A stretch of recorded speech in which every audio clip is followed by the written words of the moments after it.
real-time chat rooms for these kids.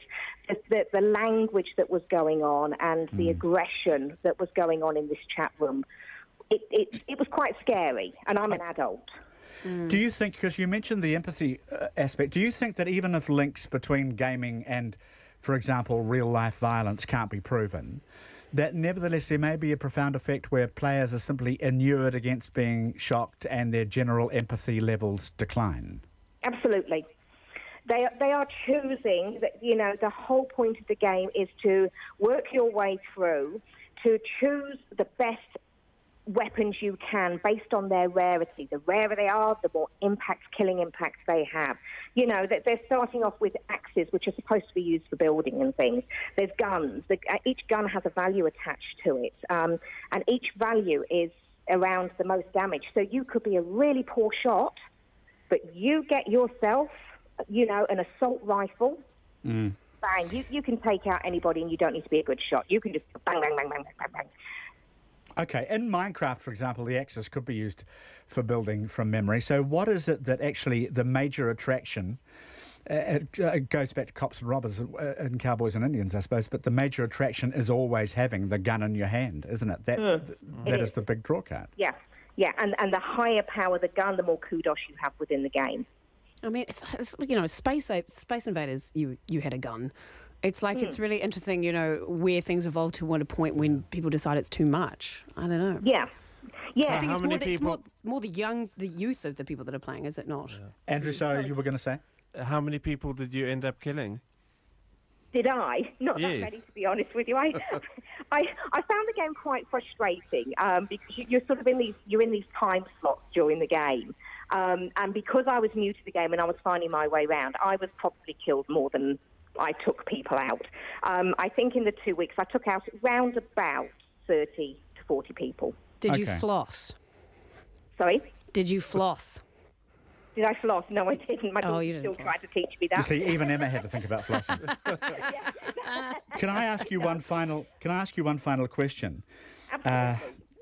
Do you think it started to, because there's an undoubted attraction, and it is a very good-looking game, do you think it started to have an effect on you in the sense that you understood the pull and the, quote, addiction, unquote? Yeah. The frustration that I found building when I was playing the game, because I didn't seem to be getting any better quickly. It's all about instant gratification these days for many of our kids. Not all, but for many of our kids. And when you're not winning quick, and you're not seeing yourself progress, that's where the addiction comes in. You've got 20-minute slots that you just keep going back in and back in and back in. And that's where I think a lot of the damage is being done. These kids who, like me, were rubbish, aren't progressing, can't progress, need to have this need to. Yeah. Could you say the same of rugby? Sorry? If somebody starts rugby, they're not very good, they don't progress very far, they get frustrated, but that's fine. Yeah. But this is different. You go into a world of your own. All right. Nice to talk to you and to have your thoughts on it too. The teacher who played Fortnite, Emma Grieve, on the panel. And that's all we have time for, as you can hear by the music. Penny Ashton, thank you. Always nice to have your company. Thank you very much for having me. And Andrew, nice to have your company for the first time. Thank you so much, Jim. It was a pleasure. Andrew Austin and Hawke's Bay has been on today. Thanks, everybody. We are back tomorrow, and Checkpoint is on the way.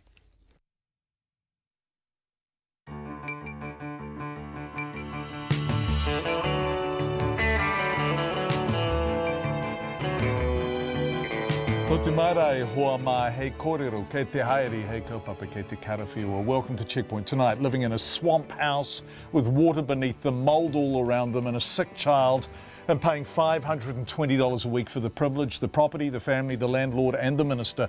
An Auckland Council botch-up forces hundreds to reapply for resource consents. The real death toll from when Hurricane Maria hit Puerto Rico. The Pike River Recovery Agency advertises for 5 mining staff to help with re-entry. So what exactly will they do? A child and adolescent psychiatrist who's worked on Nauru for almost 2 years tells us about the children in the Australian offshore detention centre and how even if she visits, Jacinda Ardern will not get the full picture, and more.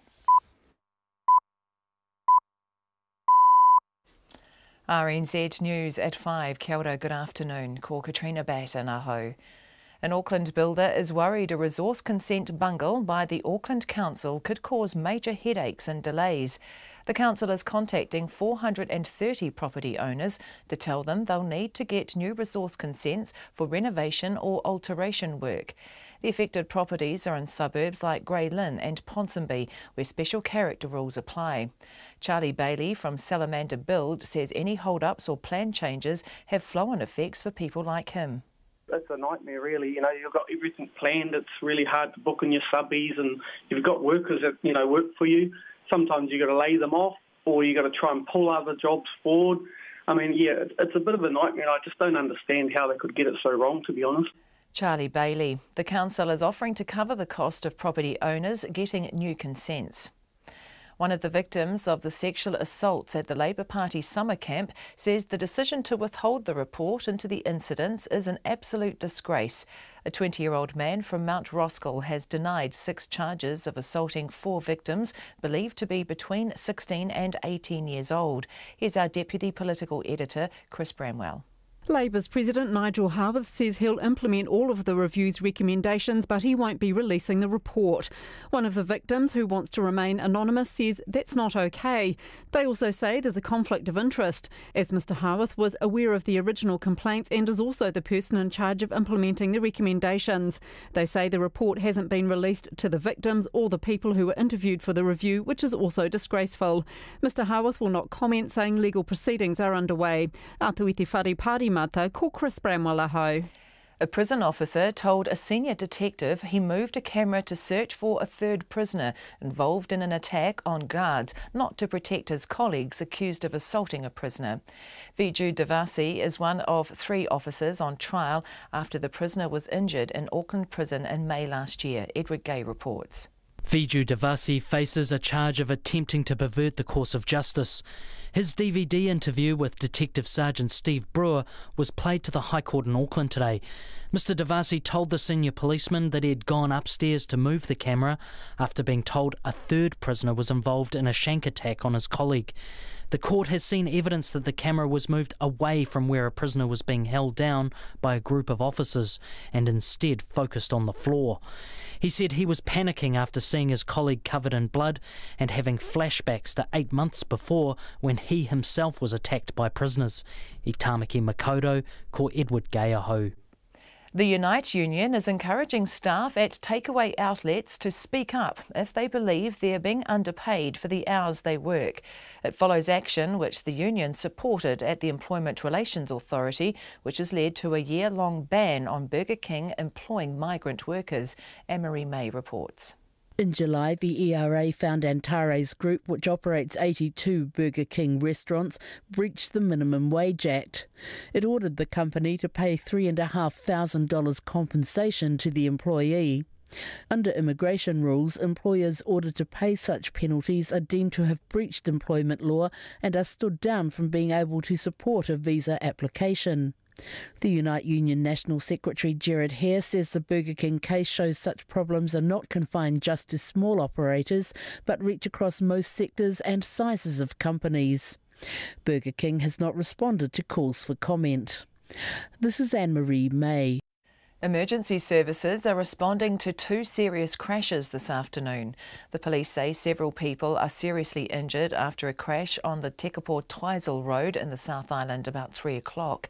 State Highway 8 is closed at the Pukaki Dam. Earlier, 1 person died after a vehicle crash on the North Island's east coast. The crash happened on State Highway 35 south of Tolaga Bay just before 1 o'clock. The police say a 2nd person was taken to hospital for injuries not thought to be serious. The road is down to 1 lane with a stop-go sign in place. The head of Wine Marlborough says growth in demand from the US has helped drive huge growth in New Zealand wine exports. The value has grown by more than $700 million in less than a decade, the wine grower's 2018 annual report shows.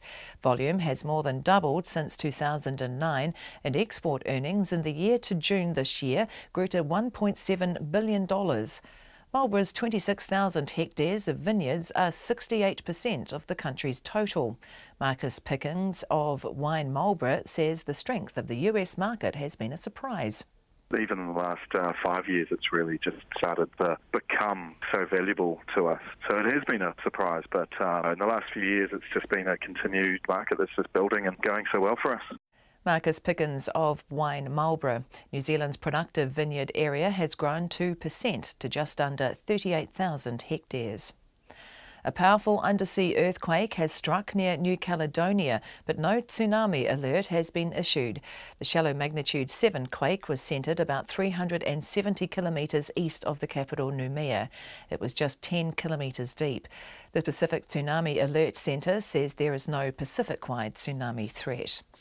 It's 5 minutes past 5. Sport. The second seed Roger Federer has breezed into the second round at the US Tennis Open despite the energy-sapping conditions at Flushing Meadows in New York, where other players have had to slog through long rallies and temperatures of 30 degrees. Plus, Federer kept his time on the court to a minimum with a 6-2, 6-2, 6-4 win over Japan's Yoshihito Nishioka. It's particularly tough for us Europeans. We don't get this type of humidity. I had some rough ones early on in my career. Just you come out and it's so humid. The pulse never comes down and you're sweating so much you don't know what hit you. So you're happy when you survive a day like this. Earlier former men's singles champions Novak Djokovic and Marin Cilic both opened their campaigns with first-round wins. Tomorrow morning, New Zealand doubles players Michael Venus and Marcus Daniel begin their US Open campaigns. Meanwhile, a code violation handed to Frenchwoman Elise Cornet for taking her shirt off on court has sparked outrage with claims it's sexist. After returning to court following a 10-minute break, Cornet realised her top was on back to front and quickly turned it around. She was wearing a sports bra, but the chair umpire immediately issued her with a code violation.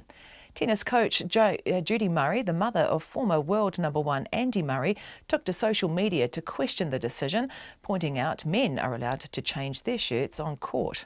That's the news. Kia ora, g'day. Paul Brennan on Nights After 7 tonight in for Brian Crump. We'll hear from our correspondent in India, Shobha Nayan. And there are our regular features like Window on the World and the Drama Hour tonight on Nights After 7.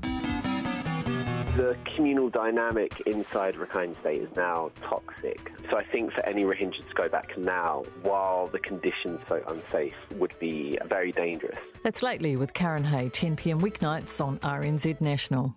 Met Service weather through to midnight. Tomorrow, Northland and Auckland, fine spells and isolated showers. Also areas of morning fog tomorrow. Waikato to Wellington, including Coromandel and Taumarunui, rain with heavy falls and possible thunderstorms inland, clearing this afternoon or evening. Mainly fine tomorrow, areas of morning fog and scattered rain developing in Wairarapa tomorrow night. Bay of Plenty, Taupo, Gisborne and Hawke's Bay, rain with heavy falls and possible thunderstorms, retreating to Eastern Bay of Plenty and Gisborne tomorrow evening. Nelson and the Marlborough Sounds, rain clearing this afternoon, isolated showers tomorrow. For the remainder of Marlborough, Canterbury, Otago and Southland, mainly fine, scattered rain retreating to Southland tonight. Bulla, Westland and Fiordland, rain easing to showers this afternoon, then gradually clearing tomorrow. And for the Chatham Islands, showers developing this evening with occasional rain tomorrow. It's 5:08 and you're listening to Checkpoint. Thank you very much indeed, Katrina Batten, and thank you everyone for being with us. Busy program tonight. We begin in what the Housing Minister has described as a third world swamp house. It's a rental property in South Auckland. It's rented by Dawn Robbie, her partner and their 2 small children for $520 a week. Phil Twyford says it's a textbook case of why the rules around rental housing need a serious overhaul. The Minister will join us later on Checkpoint, but first it poured with rain in Auckland this morning. So our reporter Zach Fleming and our cameraman Nick Monroe went to visit Dawn Robbie at home after the rain subsided.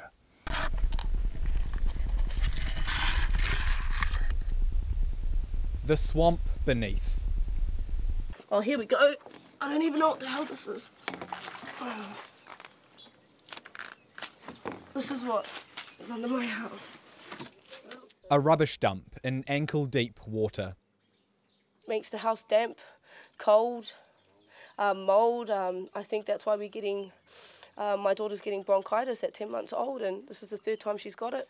I've got strep throat, which is like a festive mosquito, a rat for things that just enjoy living in shit. No offence, but this is literally how it feels. For 21 months, since Dawn Robbie moved into this Papakura rental in January last year, the property has flooded every time it rains. The stormwater system unloads under the house, but even if it didn't, the drains are all blocked. I'm not sure what this is. I don't know what this is, but I'm sure this is stormwater, a drain for something. But obviously, as you see, it's blocked. A stay-at-home mum, she lives here with her partner, Cameron, a roofer who works full-time, and their 2 daughters, 10 months and 3 years. They pay $520 a week. $520 a week for this.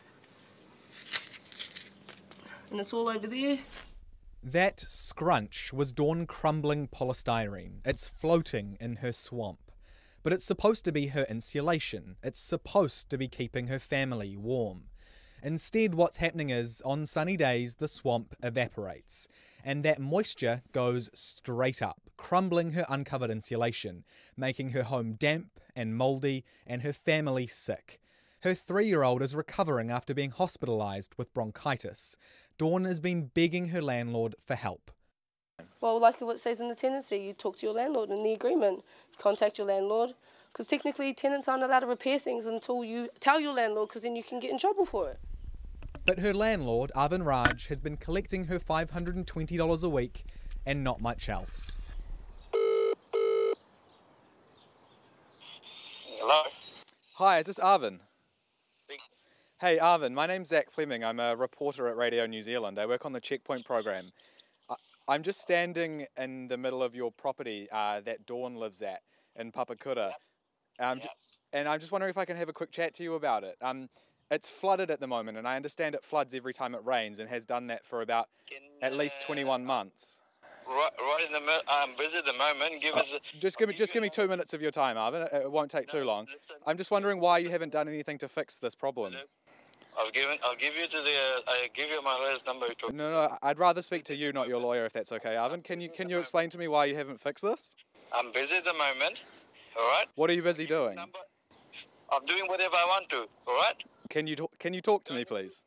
You don't worry about that. Just I'll give you the numbers. You talk to them. I'd really rather speak to you because you're the landlord. So why haven't you fixed this problem? Talk to my lawyer. Why haven't you fixed this, Arvin?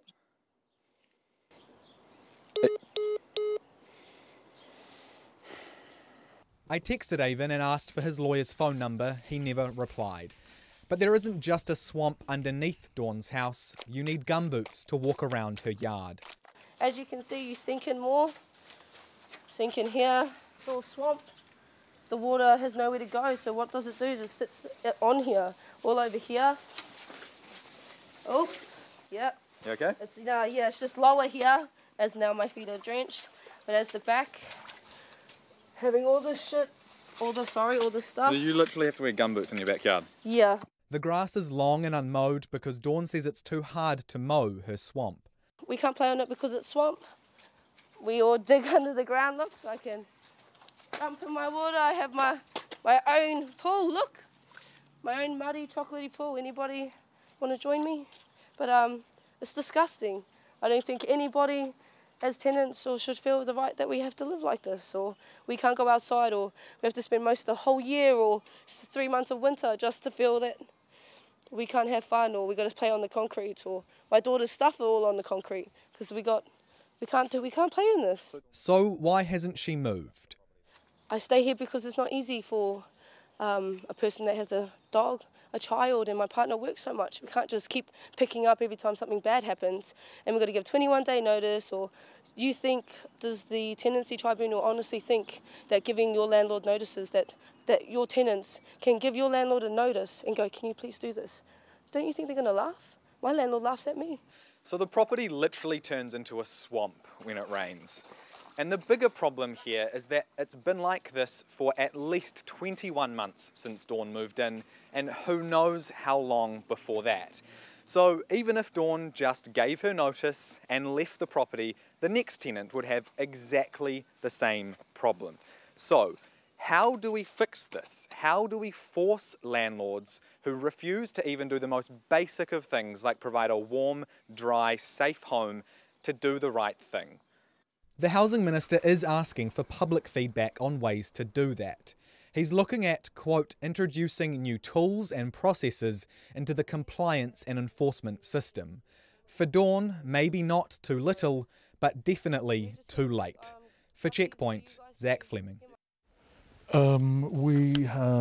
Zach had a cameraman, Nick Monroe, there with him at that property. If you want to see it and decide for yourself how bad it was, the story is going up online shortly. A text, hi, we live next to Dawn. I'm not going to give out the address. We own our house and are a young family with a young kid on the way. We've been here for 4 years and have been trying to get the landlord to fix the drains for the last 2 years. We get all the excess water from their property and are sick of having a pond on our lawn. Now, clearly there are very real issues here around the condition of that house. $520 a week, Dawn and Robbie pay for it. The minister, the landlord, wouldn't talk to us. As you heard, the minister will join us after 6. Auckland Council visited the property today and is investigating. It says cross connections between storm and wastewater, like the one at Dawn's house, are illegal, but it's too early to say what action it will take. The Housing Minister has already told us it's a disgrace. We will hear from him on Checkpoint after 6. Hundreds of Auckland homeowners could be forced to seek new resource consents after an admission by the Auckland Council that it misinterpreted its own rules. The council says 430 consents are involved. They were granted in the 12 months after December 2016 in suburbs like Grey Lynn and Ponsonby, where special character rules apply. The council's offering to cover the cost of getting new consents, but a more expensive cost could be compensation for those who've had to cease building work as a result of this. Our reporter Sarah Robson explains. The wooden villas and bungalows that line the streets of some of Auckland's oldest leafy suburbs, Ponsonby, Grey Lynn, Devonport, are deemed by many to be iconic. And their heritage value is recognised by the fact that special rules apply when homeowners apply for resource consent to make alterations and additions to their properties. But it's those special rules that have landed the Auckland Council in trouble. It's contacting 430 resource consent holders to tell them that they need to get new consents. That's because the Environment Court has disagreed with how the council was applying the extra rules triggered in special character areas. The court said those rules shouldn't take precedence over the underlying zone rules, and both sets of rules should apply when resource consent applications are considered. The council's general manager for resource consents, Ian Smallburn, says there are some understandably disgruntled people out there. They are upset and rightfully so, and obviously we don't wish that upon them, but we'll work with them to hopefully a decent outcome. Ian Smallburn says for some people it'll take just a couple of days to get a new resource consent, and the council is prepared to cover the cost. But if the property owners don't get a new consent, Mr Smallburn says they could be at risk of legal challenges. And he admits some people may have to make changes to their plans to comply with the new rules. There are also 4 or 5 property owners who already have builders on site who have been told to stop work until the problem is sorted out. Mr Smallburn says compensation could be considered for those who could be hit with extra costs, but he won't say how much. But for people like Charlie Bailey, the director of local company Salamander Build, any building delays could cause headaches. He says his company does a lot of renovation and alteration work in the Grey Lynn and Ponsonby area. It's a nightmare, really. You know, you've got everything planned. It's really hard to book in your subbies, and you've got workers that, you know, work for you. Sometimes you've got to lay them off, or you've got to try and pull other jobs forward.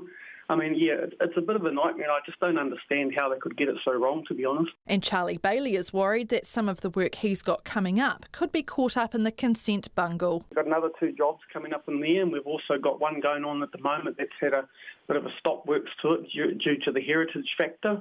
And we've had to actually stop, and the job's been delayed. So we're hoping to kick that back off in the next sort of week or 2. But, I mean, it's still in the council. We're unsure what's going to go on, really. Nikki McIndoe, who is an expert in environment and planning law, says the problems show how complicated Auckland's planning rules are.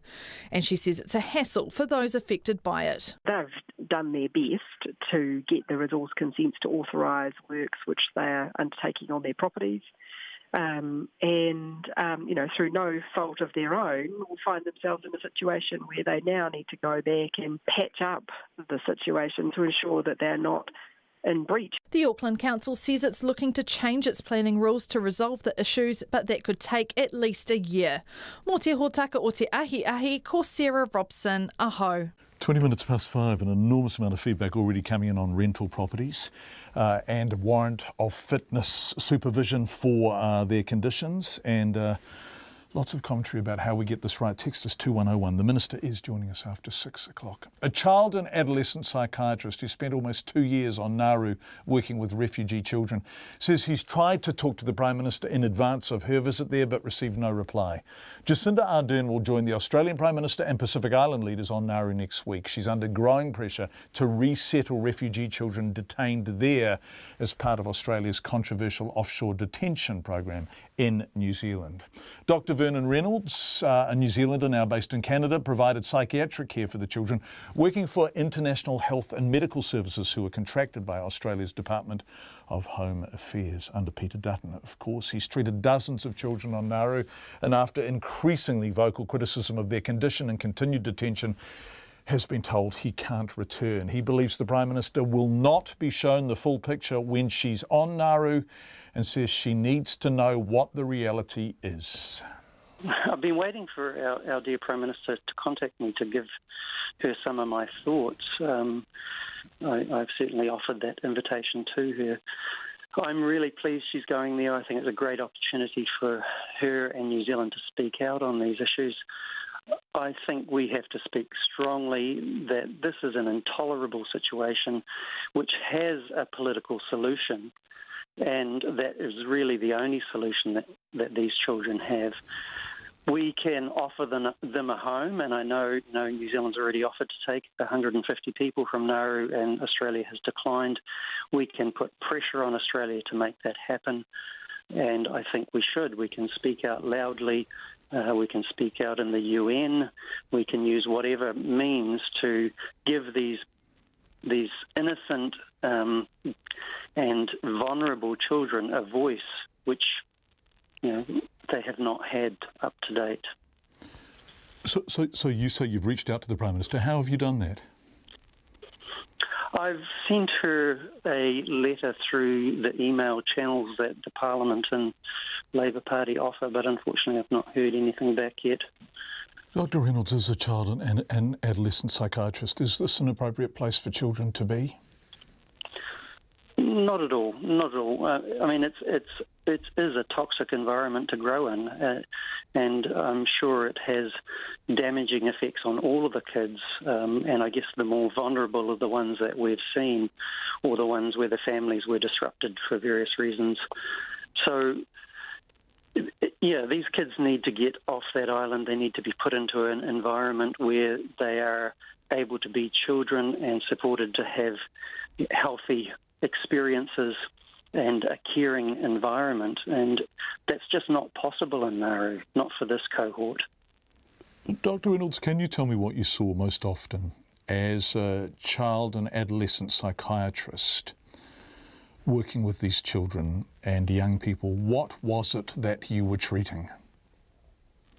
So the majority of issues were trauma-related issues. Most of these kids have had various traumas, whether it be the initial trip in their attempt to get to Australia and the boats that they took, the experiences that they've had through the detention process, which is a paramilitary prison-like process, and then the experiences they've had while on Nauru, living in prison-like camps for several years and living in a community where they're really not, and a lot of them have been subjected to various degrees of bullying and harassment. So lots of anxiety problems, lots of post-traumatic stress concerns, lots of depression, lots of self-harm and suicidal thinking and behaviour, and for some extreme withdrawal-type reactions where they basically curl up in bed and, give up on life, really, and go into a semi-comatose state, which I guess has become known as resignation syndrome. So, I would say you're looking at, near on 50% of the children in that situation have had serious mental health concerns. And when the cause of those mental health concerns is significantly environmental and you can't remove the children from the environment, how do you treat them? Well, you're a little bit,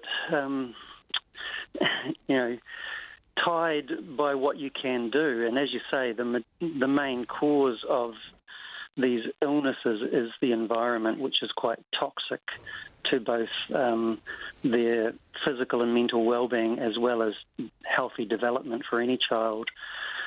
So we were able to offer a degree of support, some counselling and psychological work around managing stress and anxiety and emotions.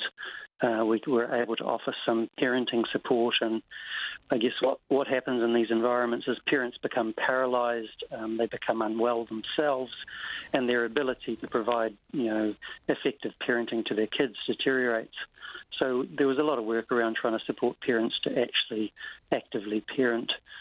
Some of the sickest children I saw, were young girls who were, for various reasons, frustrated by their powerlessness in life and such things as family separation that the immigration department basically caused, and leaving a young girl separated from one of her parents, and then the young girl crawling into bed and shutting down, and doing that for months, and myself voicing that this is completely inhumane, that the cure to this young girl's distress is to reunite her family, and being told that that's not a valid argument, and having to watch this girl every time I visited deteriorate further before my eyes. That sort of stuff is unbelievable, and constantly sending more and stronger messages to the channels that are open to you as a doctor in Nauru, and having that fall on deaf ears, it's absolutely absurd and immoral. Dr. Vernon Reynolds, who is a child and adolescent psychiatrist who worked on Nauru. We've just received an email from the Prime Minister's office about Dr. Reynolds' invitation to brief the Prime Minister on what's taking place on Nauru. The email says, and I quote, "Yes, the Prime Minister has received an email from Dr. Reynolds and she's preparing a reply. She doesn't need a briefing from him. Many thanks." It's coming up to 28 minutes past 5. You're with Checkpoint on RNZ. Well, Peter Dutton, unsuccessful coup mounter as Home Affairs Minister, of course. Those offshore detention centres like the one at Nauru come under him, and he's resolute in his support of them. Mr. Dutton is well known for his hardline approach to immigration, which has seen thousands of people, including New Zealanders, detained in centres like those and deported. But it's emerged that in 2015 he personally intervened to release a French au pair from detention and stop her being deported after his office was lobbied by the boss of the AFL. The au pair cases particularly angered people in the Queensland town of Biloela, who lobbied the minister to help a Tamil family seeking asylum. He refused despite a petition signed by 120,000 people. Here's the ABC's Rachel Mealy. Peter Dutton stopped a French au pair being deported in 2015 after his office was lobbied by AFL boss Gillan McLachlan. The ABC understands the au pair was planning to work with Adelaide-based pastoralist Callum McLachlan, Gillan McLachlan's second cousin. The news has prompted some on Twitter to highlight the case of the Tamil family Priya and Nardes and their two Australian-born daughters who'd been living in the central Queensland town of Biloela. Just so we're absolutely clear, 119,603 people signed a petition for the Biloela family. Dutton is unmoved. But a phone call from one corporate mate and visas are granted for au pairs from France. Why has Peter Dutton chosen to punish Biloela when he provides favours for #mates? This nanny favour for friends is really the bottom of the barrel. Caroline Graydon is the principal solicitor at the Asylum Seeker Resource Centre. Well, I think in that case there were many issues that many Australians felt deeply uncomfortable about in relation to the treatment of that family, being ripped from their homes early in the morning, taken into detention custody, ripped from their community. You know, I can well understand why the community has risen up and said, look, this is an outrage. The family's application for asylum was rejected earlier this year, and the family is currently in an immigration detention centre in Melbourne, awaiting a final verdict from the federal court. Caroline Graydon says the contrast between the two cases doesn't reflect well. You know, when we see a minister who's choosing to exercise discretion in relation to mates or privileged members of the community while slamming the door in the face of those who have utterly compelling humanitarian circumstances without even considering those, it really, I think, does reflect poorly on us as a nation and our values as a whole. The Labor Party says Parliament's legal committee should use all its powers to have Peter Dutton appear before it to scrutinise his intervention for the au pair. Deputy Leader Tanya Plibersek says this is the only way forward for the matter. What's not normal is for a minister to be intervening on the basis of a phone call within a few hours.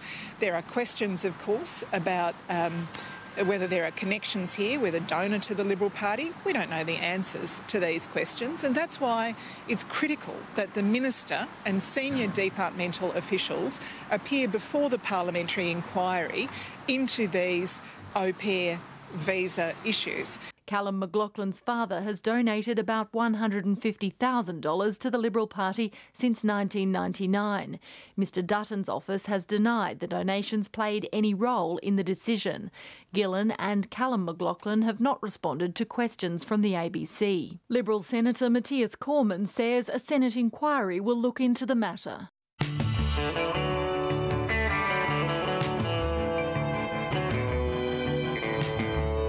That report from the ABC. You are with Checkpoint on RNZ. It's coming up to 28 minutes to 6. Between now and 6, the death toll in Puerto Rico from Hurricane Maria, which struck last year, rises from an official number of 64 to just under 3,000 people. The Pike River Recovery Agency advertises for 5 mining staff to help with re-entry. So what exactly will they do? Christchurch police warn of computer phone scammers, and then on cue the scammers call us. Really? Hello?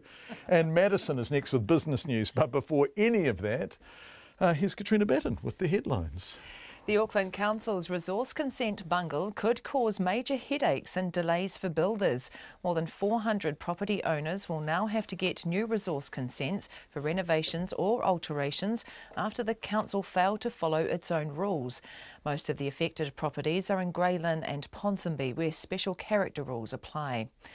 The Prime Minister says a report into the Labor Party's handling of allegations of sexual assault at a summer camp hasn't been released because there are matters before the court. A 20-year-old Mount Roskill man has denied 6 charges of assaulting 4 people believed to be between 16 and 18 years old. One of the victims says withholding a report into the incidents is an absolute disgrace. The party's president, Nigel Haworth, has released the recommendations, which he says will be implemented in full but won't release the report.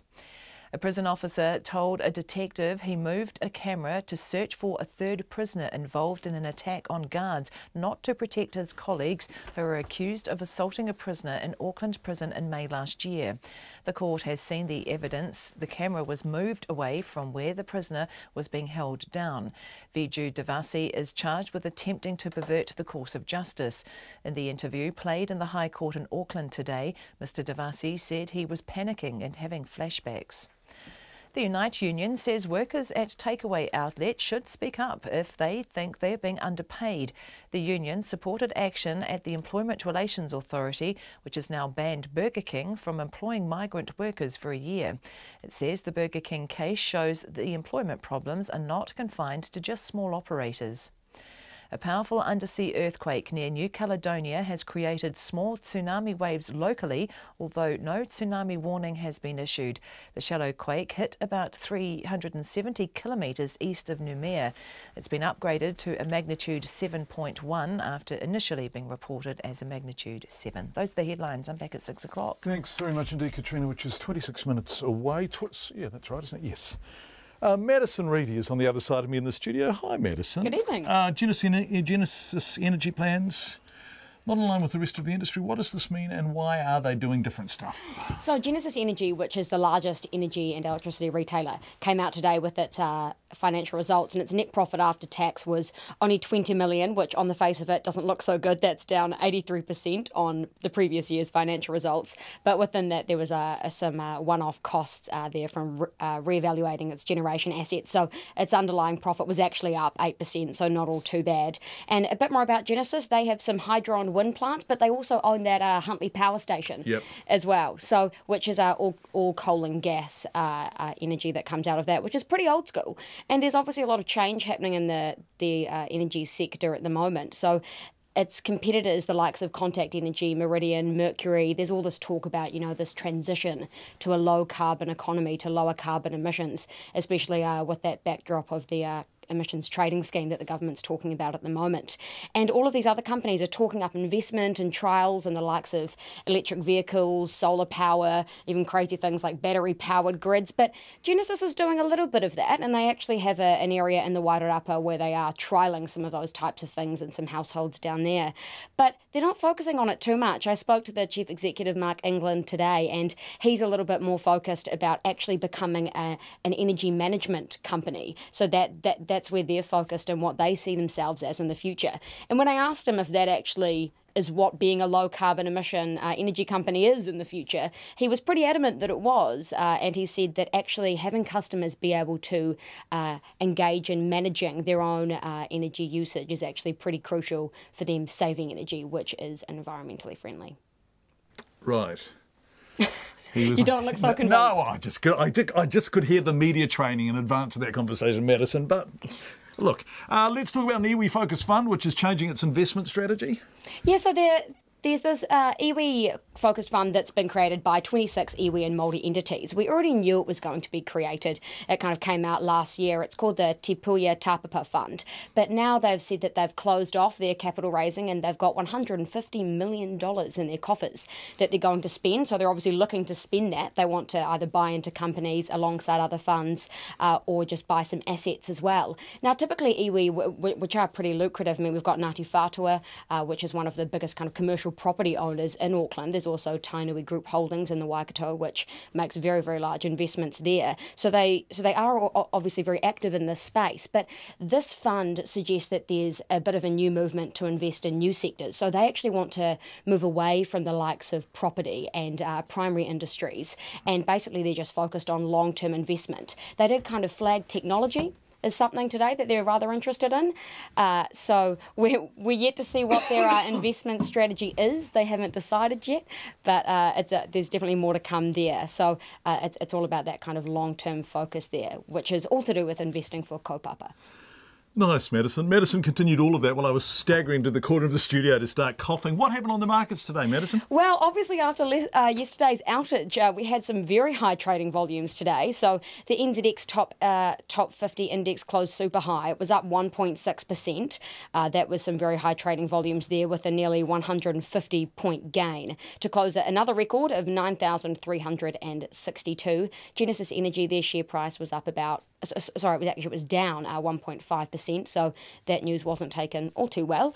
The New Zealand dollar is buying at 67.1 US cents, 91.3 Australian and 52.1 British pence. Auckland Business Reporter Madison Reedy, thank you very much indeed. Last night on Checkpoint, Pike River Minister Andrew Little told us the mine will be treated as a crime scene if and when re-entry occurs. Well, today a small insight into the process of recovering the drift, or the 2.3 kilometre access tunnel, to the working part of the mine. In short, the Pike River Recovery Agency is advertising, and I quote, for 5 new mining staff to assist with the re-entry and recovery of the Pike River drift. This is a slow and complex process with checks and rechecks at every stage of the planning process before anyone walks into the mine. Earlier this afternoon, I spoke to the Recovery Agency's Chief Operating Officer, Dingy Pattinson, about what workers they are advertising for. Yeah, look, we need 5 people, experienced mine workers, and by that I mean with 2 to 5 years underground mining experience at least, and that's to carry out the preliminary work we're doing up at site now before the re-entry starts, and then if we get the approval from a minister later on this year, then to carry on and actually do the re-entry work underground. So these miners will be going in? Eventually they will be going in, yes. Yeah, if you get the approval. What's the preliminary work consist of? What work will they be doing prior to re-entry? Well, at the moment we're just waiting on our nitrogen plant to arrive on site. That's due on the 1st of October, and we've got to lay a 1 kilometre steel pipeline from where that's going to be situated up to the portal, which is the entrance of a mine.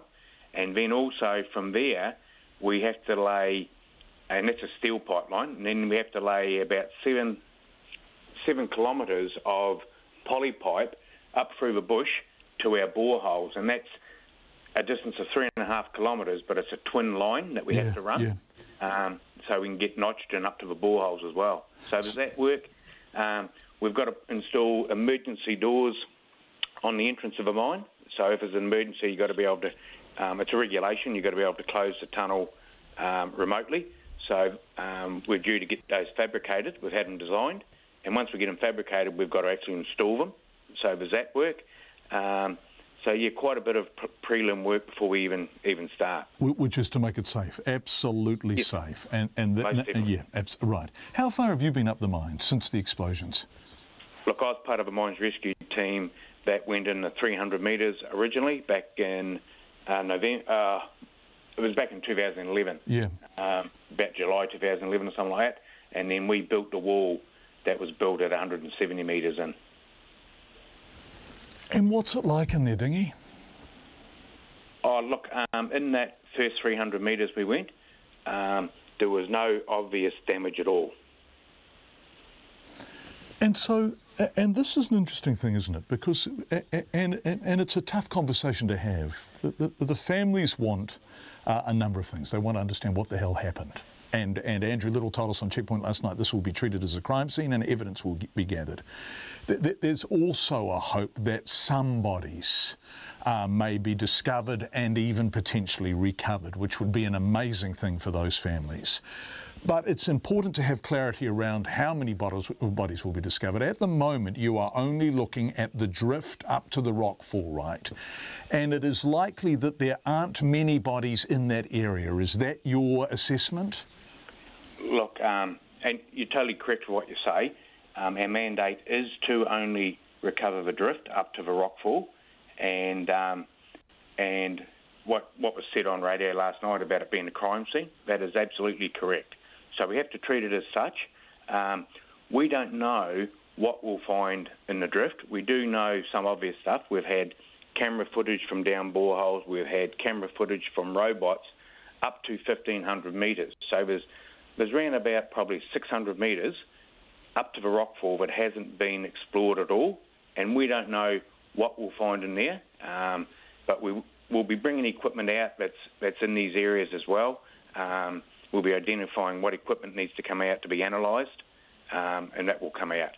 And as you said, look, as far as bodies, don't know what we'll find there, but we'll be prepared for whatever we find. Dingy, as you know, we've spoken to many, many, many people over the past few years who have told us it's not safe and will never be safe. What makes you believe this can be done? Look, our process we're following will determine whether it's safe or not. And to date, all the planning work we've done with the technical experts hasn't highlighted any showstoppers that would say it is unsafe. Bearing in mind, we have still got to put our plan through the full risk assessment, and the three options we're looking at, we're going to risk assess those whole three options. And we've committed to the Minister that we will make a recommendation by the end of October. And there'll be two recommendations. One is, can it be done safely? And the other one will be what option we want to take. Right, and if the answer is yes, it can be done safely, and if you have fixed upon which option you want to take by then, when do you think, and obviously I'm not going to hold you to this because safety and getting it right is totally paramount, but when do you think you might be in by? Oh, look, that will depend on the Minister. We've given an undertaking to have the information to him by the end of October, and he will be seeking advice on our recommendation as well.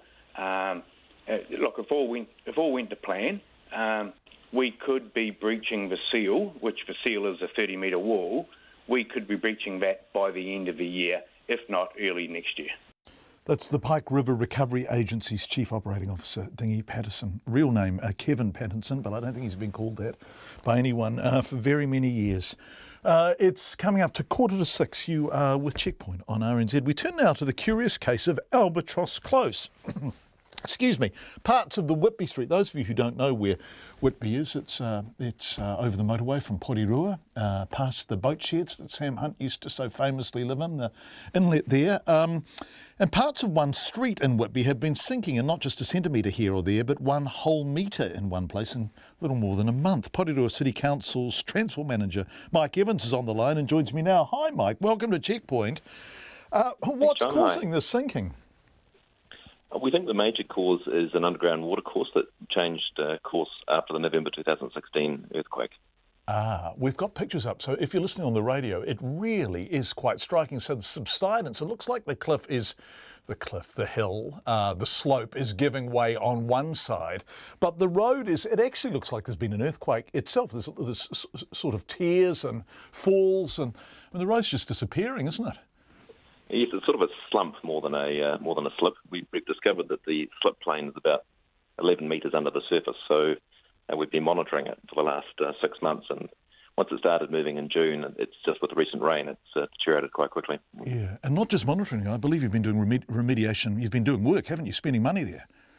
We have, and we're about to put some subsoil drains in this week, actually, but we're also going out to tender to build a 65-metre long palisade wall with 23-metre long piles, so we're really going to belt and braces fix on it. Right, so below the road is a slope, above it is housing, and the people are obviously desperate to be able to stay in their homes. Will they be able to? Do you think the street will be saved?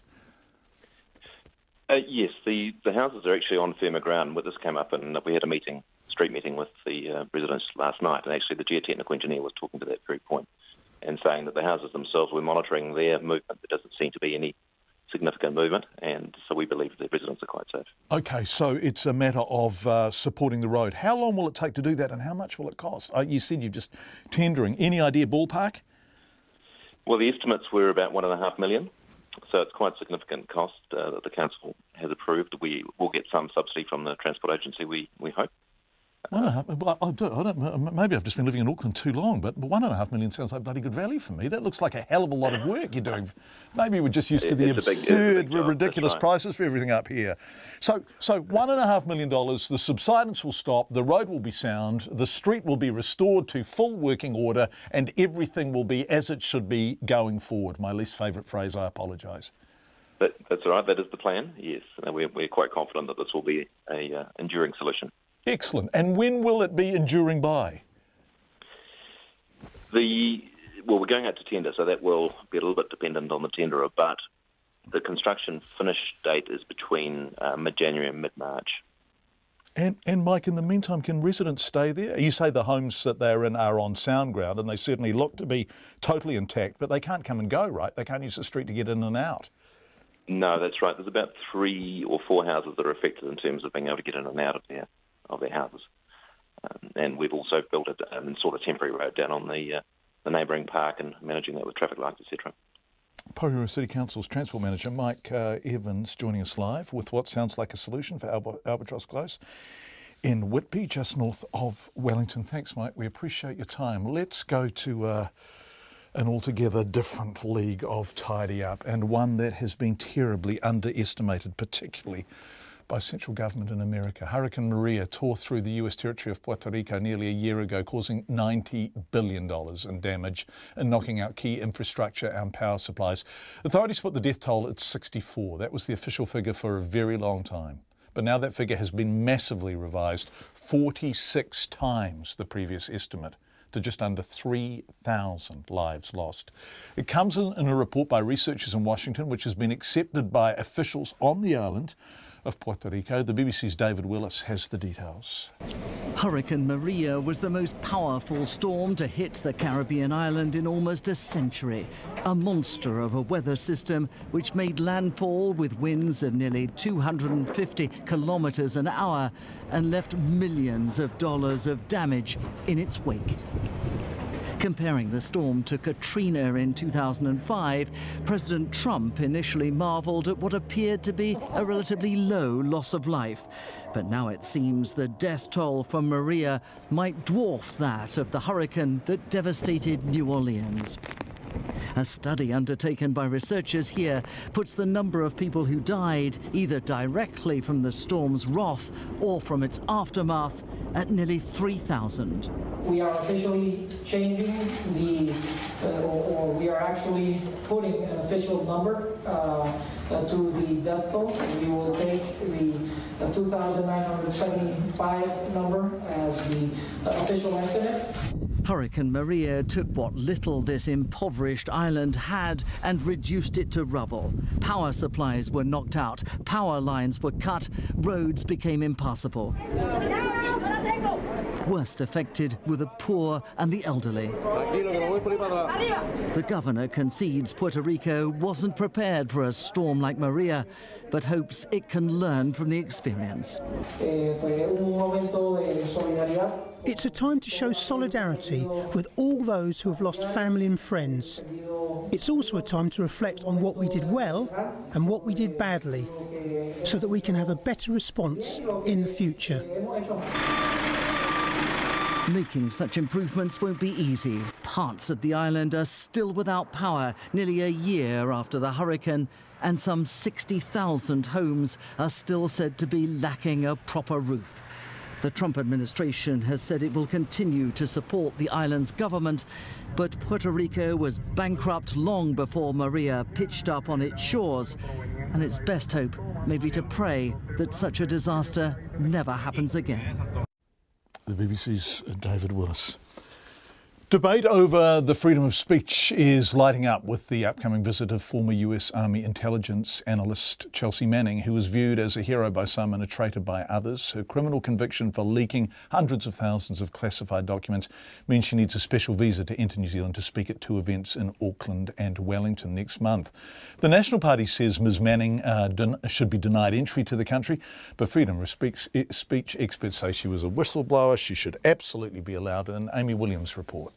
Human rights lawyer Craig Tuck says former US Army intelligence analyst Chelsea Manning is a hero and New Zealanders should welcome her with open arms and minds. People like her and those that have come before her and those that of course will follow are very important to a healthy and modern democracy. She's got a lot to talk about and a lot of it will be of great interest to citizens that want to have an active involvement in their country and in the democracy. Craig Tuck says Ms Manning's upcoming visit poses no identifiable risk to New Zealand. National's immigration spokesperson Michael Woodhouse is sticking to his view the government should deny Ms Manning entry to the country based on her conviction. This is not a question of free speech.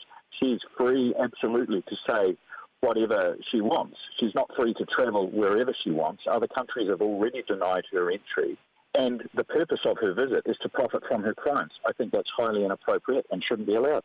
Chelsea Manning spent 7 years in a military prison for leaking classified data to the WikiLeaks website, the biggest breach of classified data in the history of the United States. Tickets are still being sold to her speaking events, and her New Zealand promoter Mikey Tucker says it's important to welcome ideas that challenge the status quo. He says Ms Manning has a right to tell her story. Whether you view Chelsea as a traitor or a hero, that she deserves the same right to a discussion via constructive discourse. Last week we had Douglas Murray and Cornel West on stage together, proving that, opposing opinions on the opposite side of the spectrum can be addressed in a positive fashion, and we hope that Chelsea gets the same opportunity. Mikey Tucker says he expects Ms Manning's special visa to be granted this week. Free speech is in the spotlight after this month's visit of controversial Canadian speakers Lauren Southern and Stefan Molyneux, whose speaking event was cancelled after the power station pulled out. Chris Trotter is the spokesperson for the Free Speech Coalition, which took legal action against the Auckland Council for its decision to ban the pier from its venues. That really did rouse New Zealanders from their slumbers in terms of the whole free speech issue. I think people are much more aware now of the issue and much more sensitive, I think, to any attempt to limit free speech, be it in relation to right-wing speakers or left-wing speakers. The Free Speech Coalition notes other people with convictions have been allowed to enter New Zealand, including Nelson Mandela and Jordan Belfort, aka the Wolf of Wall Street. And it believes Chelsea Manning should be as well. In Auckland for Checkpoint, this is Amy Williams. It's coming up to 5 minutes to 6. Canterbury residents are being warned about 2 different phone scams doing the rounds. The police say one scam targets retailers impersonating employees of ePay. And the police know of at least one North Canterbury business that's lost thousands of dollars. The other involves scammers impersonating Spark employees who will call saying there's a problem with your internet with the goal of getting personal information off you. The police say many people across Canterbury are now being hit by these calls. This included our Christchurch reporter Logan Church, but Logan knew that his internet was absolutely fine and pressed record as soon as the call came through. Hi, are you still there? Yeah, I'm here, sir. Yeah. So what were you saying before? So, that my name is Alex Murphy. I'm calling you from Spark Technical Department regarding your internet connection, okay? Yep. So Alex Murphy, did you say? Yeah. And the call is regarding your internet connection, okay? Yep. Yeah. Today I'm calling you because from last couple of weeks, we are receiving some error and warnings from your internet connection, which indicating that there is a problem. Yeah, that is the reason. Oh, that's not good, is it? All right. Sorry? That's not very good, is it? Yeah, that's not good. That's why we are calling you to check the problems of your internet to help you, okay? What's gone wrong? Sorry? What's gone wrong? You said there have been problems. From last few days, your internet connection consuming huge amount of data because it's very highly used, and for that reason your internet network is getting weak day by day, and we are getting those signals for that, like the bad signals. So we need to go ahead and check. Yeah, we need to go ahead and check how many lights blinking and let me know. Oh, so how can we fix this? Sorry? How can we fix this? First of all, we need to check the problem, then we'll go ahead and fix the problem. So after that, first we check the problem, and then we go ahead and connect your internet, your server, your internet connection with our server, right? Then where our technicians they are working on your internet connection to resolve this problem, all right? Oh, I see. So how do I connect my internet connection to your server? I'll tell you, okay? First of all, you need to go in front of your any computer or any laptop. Yep. And just turn it on. Turn on the laptop or the computer. Oh, it's already on. Hello? Oh, he's hung up. That was my insightful discussion with Mr. Alex Murphy, who says he's a Spark employee. Spoiler alert, he's not. If the call had continued, Alex Murphy would have likely asked for my computer's IP address, personal details and bank account information. If you give those over, your money becomes an easy target. Rural Canterbury Police Senior Sergeant Paul Reeves says while the Spark and ePay scams aren't necessarily new, they've ramped up, even as officers and reception staff are now being called. But he says that's not why he's worried. Look, we're worried about everybody, but particularly the vulnerable and the elderly. People do come to them quite frequently. And so, if you've got elderly parents or anyone you know that's vulnerable, just, discuss this with them and make sure that they don't succumb to the scam. Paul Reeves says he knows of 3 people who fell victim to the Spark scam in the last 48 hours, as well as one retailer who has lost thousands of dollars in the last few days. And he has simple advice for anyone who gets a suspicious phone call. And my advice, just hang up. You can stand there and question them and ask them for verification that they're from a legitimate company. But if it sounds or feels a bit odd, then just hang up straight away. For Checkpoint, call Logan Church, Tēnei. Nice work, Logan Church. A minute before 6, lots of feedback coming in. Why do your reporters not ask these tenants in the stories you often broadcast why they have not lodged a complaint with the Tenancy Tribunal? They can give their landlords a 14-day letter to rectify the problem and then get a judgment and compensation. We have a really robust system. Why are people not using it? I think it speaks to the vulnerability of people in rental property, particularly in Auckland. They just worry about losing the homes they're in. And they feel very, very vulnerable to not being able to find anyone else. Someone else saying a really good idea, I think, for new landlords, require them to post a maintenance bond equal to tenants. If basic maintenance not done as agreed by tribunal, then money is paid to tenants, I guess, so they can do it. Thank you. We're receiving lots of calls from people who are describing their property in great lengths, and dampness, mould, cold, a lack of insulation is a recurring theme. Phil Twyford, the Minister, will be with us after 6.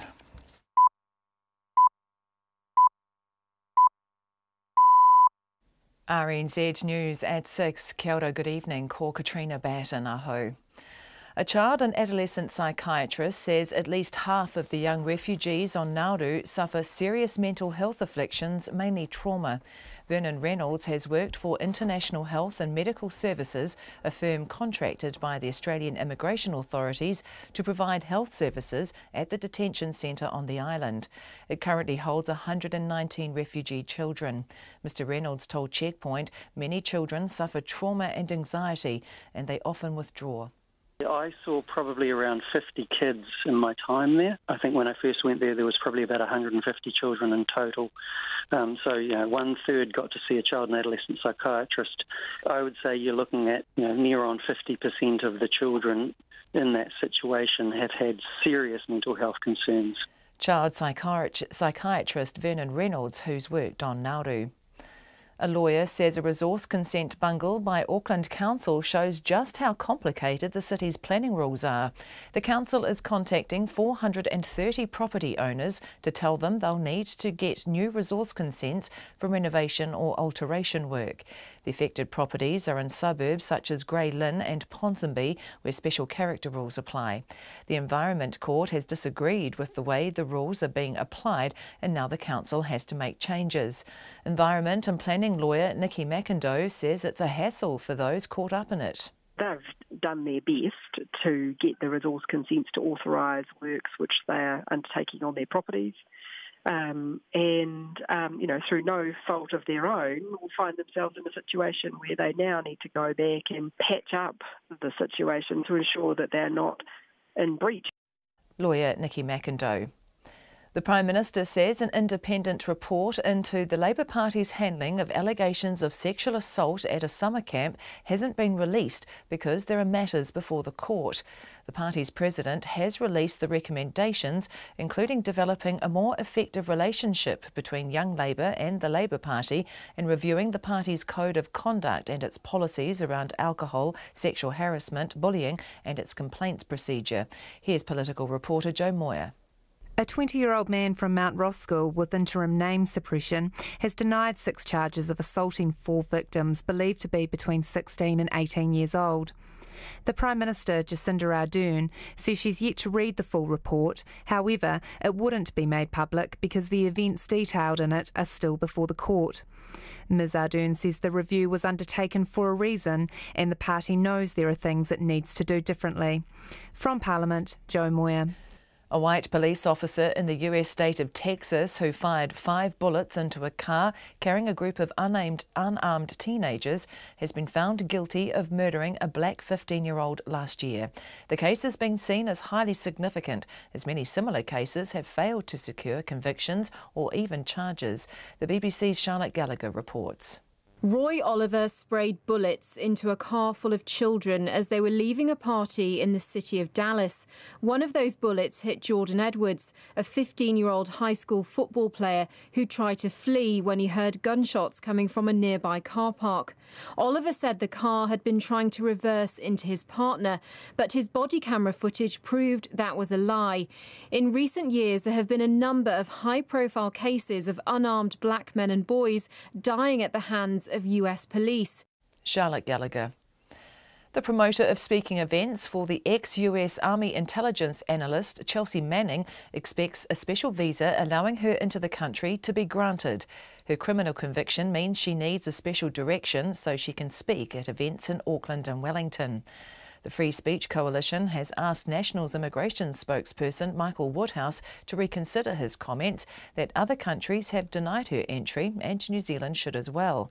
The promoter, Think Inc. director Mikey Tucker says people have a right to hear Ms Manning speak regardless of whether they view her as a traitor or a hero. He expects the special visa to be granted shortly. And that's currently sitting in Washington DC with Immigration New Zealand. We've been advised by our team of advisors who are handling this that they're confident of a positive response both from Immigration New Zealand and the New Zealand government. We did hope for that this morning, but it didn't come through, so we're hoping for that overnight. Promoter Mikey Tucker. A powerful undersea earthquake which hit near New Caledonia this afternoon has created small tsunami waves despite no warning being issued.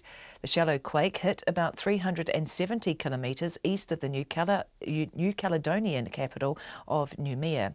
It's been upgraded to magnitude 7.1 after initially being reported as magnitude 7.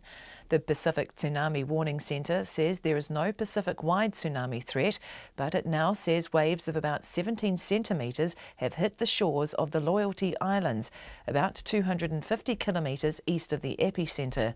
The quake was felt strongly on the islands, but no damage has been reported. It's 6:05. Sport. The champion kayaker Lisa Carrington says being part of a team again is helping her maintain her motivation in her single boat events.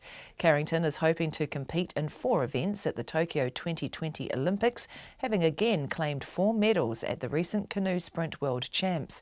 She's won the K1 200 title at the World Champs for the past 6 years, an event she's also the current Olympic champion in, but Carrington's also helping build the K4 500 crew, which won a silver medal in Portugal.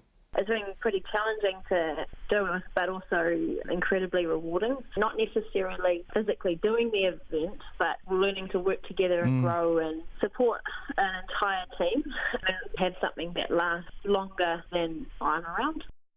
And you can hear more from Lisa Carrington shortly on Checkpoint.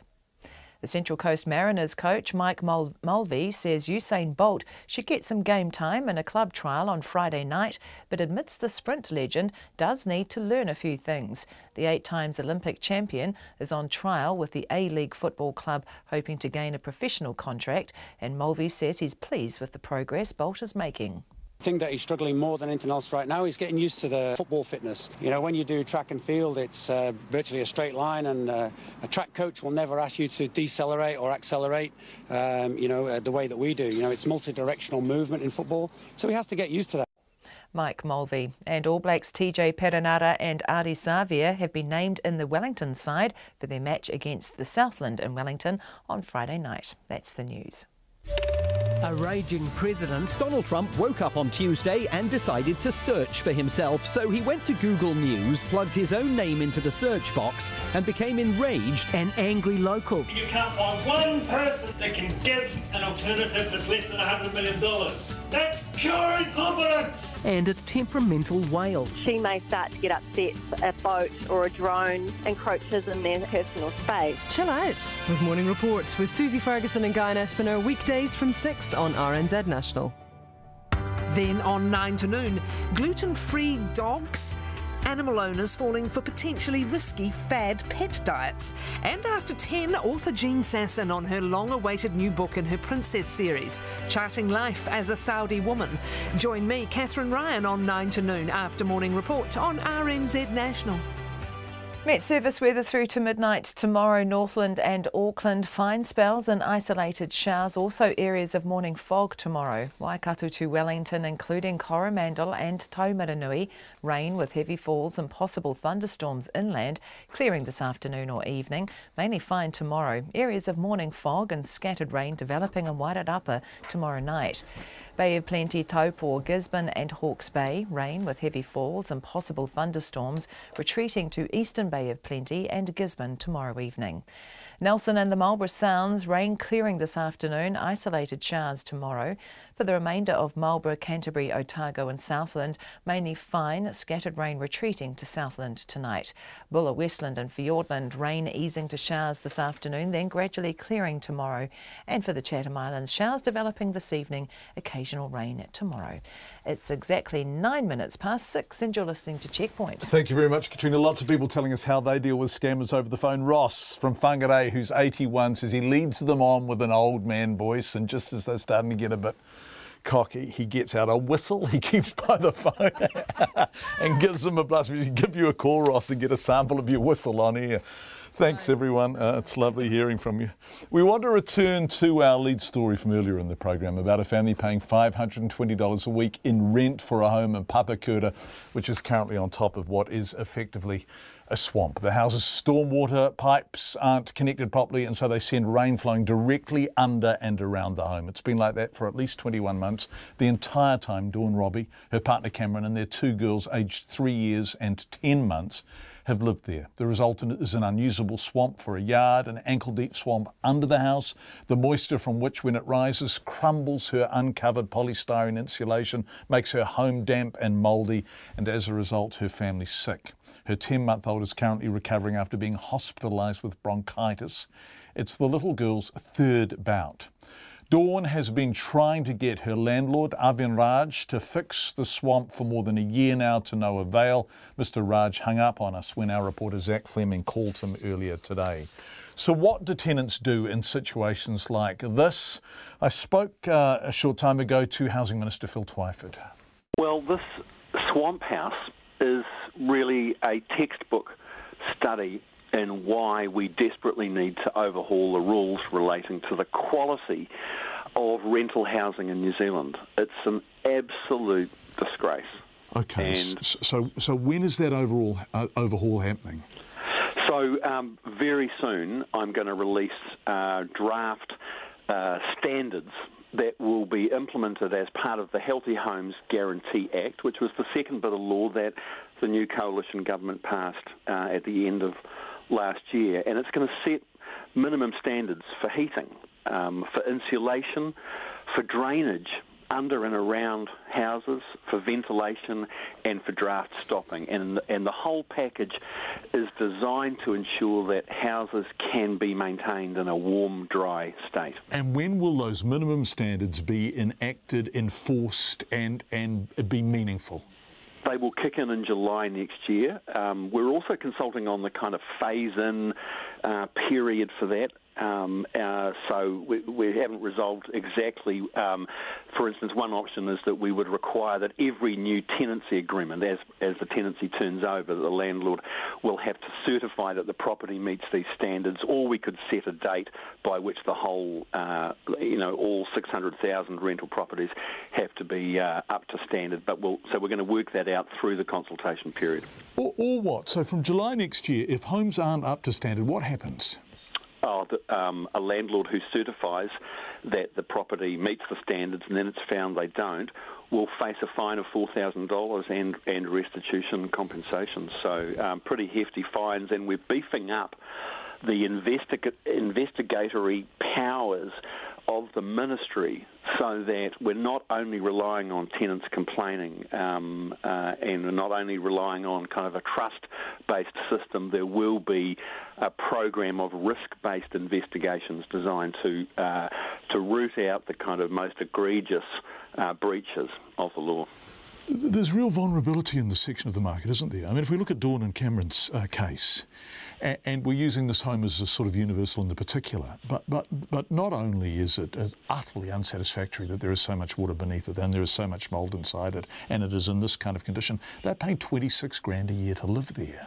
Yes. And so it tells us, doesn't it, about how vulnerable renters are? It does. It tells me two things, John. One is that there are just people, because of the housing crisis, because of the cost of housing, because of the shortage of housing, there are people living in third world conditions right here in the suburbs of our towns and cities.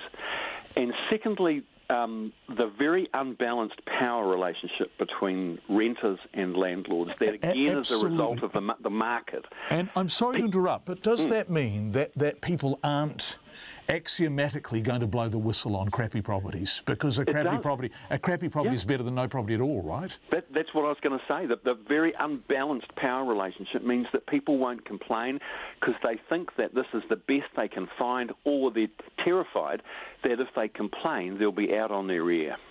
And that's why, John, that's why we're changing the rules for renters to provide more security of tenure, to mean that landlords can no longer terminate a tenancy with 90 days' notice and not have to give any reason. We have to rebalance the relationship between landlords and renters and modernise these laws. What do you say to the landlord who is charging $26,000 of after-tax income for these people to live in this house with a 3-year-old? Look to your conscience. Would you put your own son or daughter in a place like this? Really? Would you? And if your answer is yes to that question, watch out, because we're going to change the rules and you're either going to have to lift your game or get out of it. Phil Twyford speaking to us a short time ago. The time is 6:15. Lots and lots of feedback from people renting properties that they describe as similar. Thank you. A prison officer told a detective that he turned a camera away from his colleagues standing over a prone prisoner, not to protect them, but to try and locate a third prisoner involved in a violent episode. Viju Devase is one of 3 officers on trial in relation to an assault on a prisoner inside the country's maximum security prison at Paremoremo, northwest of Auckland. Our court reporter Edward Gay filed this report. Viju Devase is accused of attempting to pervert the course of justice by moving a camera away from the scene where prisoner Mitai Angel lay on his stomach, held down by a group of officers. His colleague, Officer Desmond Fa'afoe, had just been stabbed in the head by Angel and another prisoner. Mr Fa'afoe was bleeding heavily. Mr Devase's DVD interview with Detective Sergeant Steve Brewer was played to the High Court in Auckland today. A corrections officer who we believe is Des Fa'afoe kicking Angel in the head. What can you tell me about that? I don't remember. I can't remember anything. All I remember is Des's face. That's the only thing come to my mind still, even when I sleep. Mr Devase said he tried to take Mr Fa'afoe away from the incident and continued checking on his condition. I wonder whether your actions to get him away from that area were because of what he was doing with the kicks. I don't know. It's not at all. The reason why I grabbed him and took him upstairs because he was bleeding hard. Mr Devase confirmed to the detective sergeant that he had gone into the control room and diverted a camera, but said that was because he was told there was a third prisoner involved in the incident and he was trying to find him. The detective sergeant didn't buy it. I put it to you that after 7 minutes of you being involved upstairs and downstairs, you would know that there's a third inmate round the corner. I didn't. To be honest, I didn't. Mr Devase was himself the victim of an attack by prisoners less than 8 months before the attack on Mr Fa'afoe. He said he was conscious of that experience during the incident. It's all panic and rush at that time. To be honest with me, for what I'm saying right now is just like, for me, just seeing this, that was enough. Because it sort of will bring back whole heaps of flashbacks for me. It's like I was just seeing myself in this. Earlier, the court heard from Corrections Officer Shane Tuheke, who monitors surveillance cameras in the control room, a room referred to as the eyes and ears of the prison at Paremeremo. He told the court that up to 40 alarms were activated by his colleagues during the incident, something that had never happened on his watch before. Mr Tuheke said he called for backup twice, but during the incident the camera monitoring it was turned towards the floor. He turned it back. Mr Fa'afoe has been charged with injuring Angel by kicking him in the head 3 times as he lay on the ground. A third officer, Wiremu Paikia, has been charged with causing grievous bodily harm by putting the prisoner in a figure-of-4 leg lock, breaking his leg and ankle. The trial before Justice Gordon and a jury has been set down for 3 weeks. Mo te hōtako o te ahi, ko Edward Gay ahau. We turn now to some sport, and let's start with a pub quiz question of sorts. When was the women's K1 200 kayak sprint at the World Champs last won by someone other than Lisa Carrington? Answer, believe it or not, 2010, seriously. And this isn't some marginal sporting pursuit. It became an Olympics event in 2012. By the way, it's never been won by anyone other than Lisa Carrington at the Olympics. So when she went into the canoe sprint World Champs in Portugal last week as overwhelming favourite to defend her title, well, she did so. But wait for the margin, 2 seconds in a race that's only 39 seconds long, just under 2 seconds. She also won a silver in the 500 metres 3 times on her own, as one of a pair in the K2 and as part of a team in the K4. In short, she is as commanding a presence in her field as any New Zealander has been at a World Champs, and that takes a bit of coming to terms with. It's kind of strange to think I've been winning for that long. I don't feel like it's been that long, but I guess it's been quite a journey from when I first started to win, which was in 2011, till now. So the sport has progressed in a way, because 2012 was the first time the 200 metres was at the Olympics. So since then it's grown a fair bit, and so it's been really cool to be a part of that as well. Yes, and you won that Olympic gold, that first Olympic gold in the K1 200 in 2012. You retained your gold in 2016. You won the World Champs in 2011, 12, 13, 14, 15, 16, 17, 18. In other words, you just don't lose the 200 when it counts. And I just wonder how you keep managing to do that. I guess I'm fortunate to be able to find different ways to grow and progress in our sport. So leading into Rio in 2016, I also focused heavily on the K1 500. And so now I'm focusing on the K1 500, the 200, and then also the team boats. And there's a group of us that are training together now. So I guess the standard has improved a lot as well. So it's kind of trying to find new ways to get better, but also help grow the sport and personally grow. And I think it's just finding new avenues to just constantly get better. Yeah, I wondered about that, the motivation that comes from being part of a team, given that the Olympic medals that you've won were singles. The World Champ golds are all singles, but now you're with Kayla, Amy and Caitlin in the fours, and that's different, isn't it? Yeah, I think I guess it's, for me, it is learning or relearning and developing team boat skills, which are a little bit different to the individual, but also just trying to work within a team and grow a team. So, which has been pretty challenging to do, but also incredibly rewarding. So I think that's probably the main aspect of it. Not necessarily physically doing the event, but learning to work together and grow and support an entire team, and just, realistically just trying to have something that lasts longer than I'm around, which is, I guess that's the bigger goal. Yeah, bigger goals are important, right, including the Olympics. Everyone's talking about that, and there's a suggestion you could compete in 4 events at the Olympics, but does the schedule allow for that? Yeah, I think it would be incredibly challenging to do that, because our program doesn't really allow for us to compete, because the way that they do the program is really different to the way that they program our World Championships. So it's designed around TV and trying to engage public. So it becomes a lot more challenging to do more events at the Olympics, definitely. Yeah. Lisa, speaking of the Olympics, there's a lovely story of you aged about 7 watching Daniel Loader win gold in Atlanta and really being taken by it, and your dad saying, well, why don't you do that? Is that a true story? Yeah, it is. Do you remember that? Yeah. I mean, I guess, your parents always, you want you to, achieve things that you strive for something bigger. But, I guess it's kind of being someone like an Olympian. I guess we put them in such high esteem, and they represent us, so proudly, and those people, you just want to be those people because of what they represent. So, yeah, I guess you just start heading towards that track. and you became one.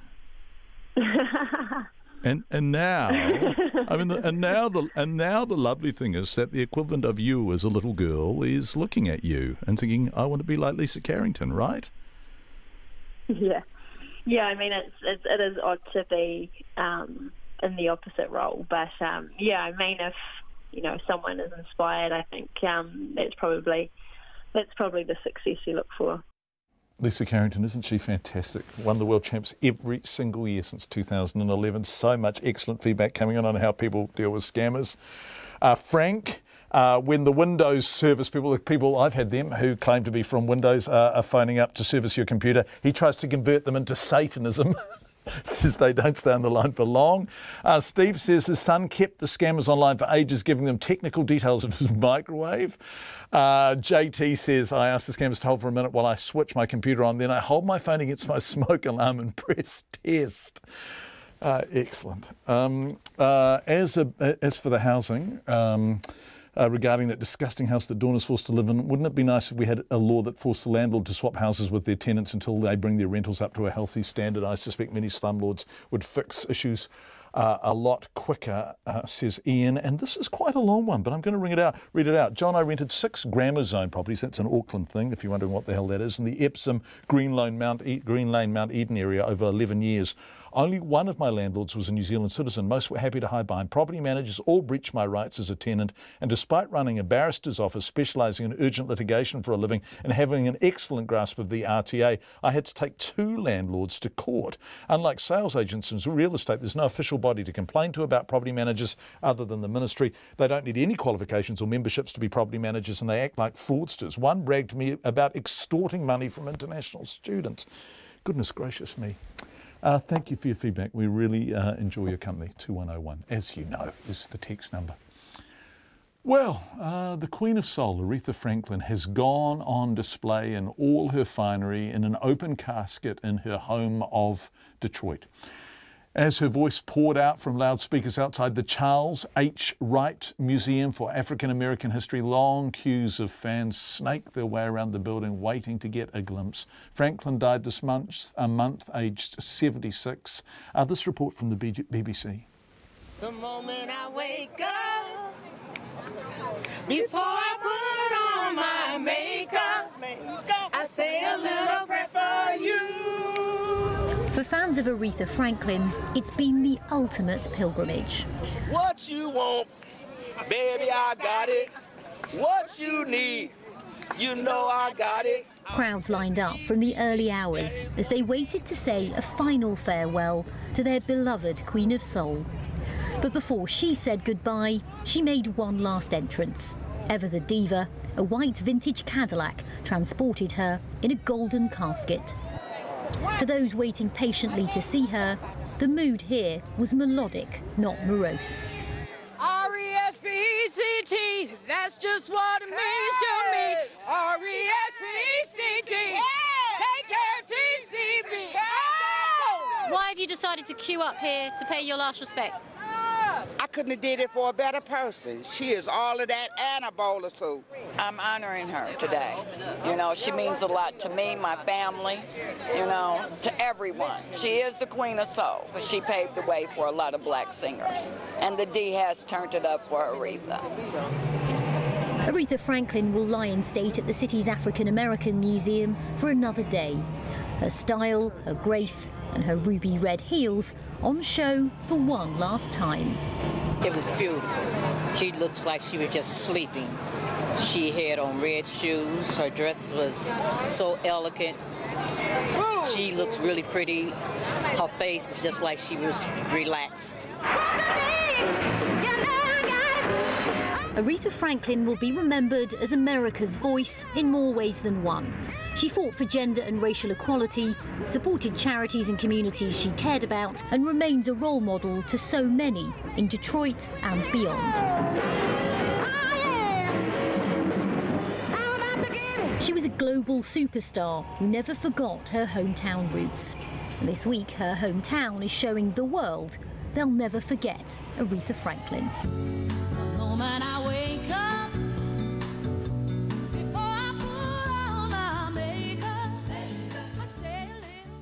The BBC's Rajini Vaidyanathan reporting.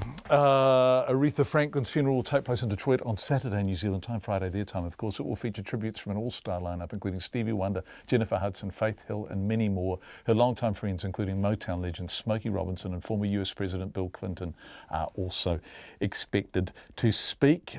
So many stories coming in from people and how they deal with scanners. And also, Nat, I think you've texted in twice. You've been scammed by somebody claiming they're from British Telecom.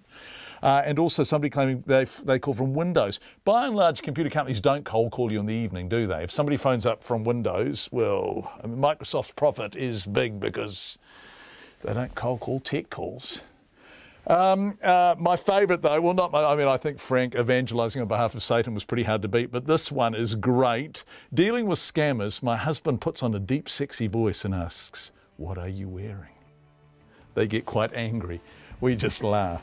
Gold. Thanks for your company tonight. We've really enjoyed your response to scammers. Lots of you are texting about where you live and the condition your flats are in or the properties you rent are in. We will call you back. Thank you for being in touch. We really appreciate the pleasure of your company. Who's going to Courtney Barnett tonight? Hands up. I'm going. Gianna in the control room is going. We can't wait. Get rudeness from my colleagues. Have a wonderful night and we'll see you tomorrow.